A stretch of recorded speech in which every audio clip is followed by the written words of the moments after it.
churches began. And the name of the Lord began to spread in the place.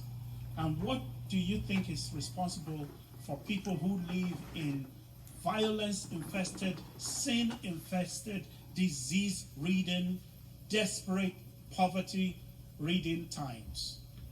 Especially in Asia Minor, where John centered his work. Why do you think they changed? Because they had never seen people like that before.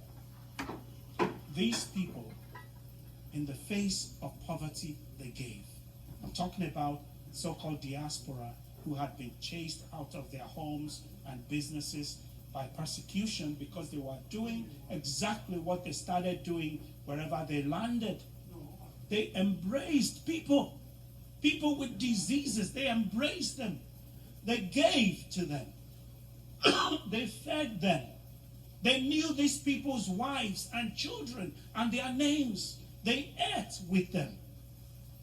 The people looked at them and they called them Christianos. They were first called Christians in Antioch. Have you read that? When they called them Christians in Antioch, it wasn't the Jews who did. They would never acknowledge Christ or anybody as followers of Christ. They called them the Nazarenes. Because they called Jesus the Nazarene, the Bible says we should stop looking at and knowing Jesus according to the flesh. They knew him according to the flesh.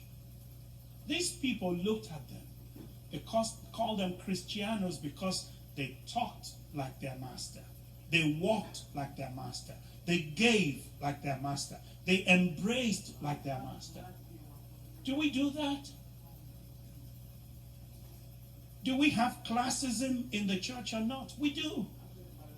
We see somebody who is rich, who has a big, good business. We see people who are older. We see people who carry themselves and dress flashily. We make them deacons. Some of these people are not born again even. These people, they went where the need was. And that's why everywhere conversions happened and lives were changed. Now,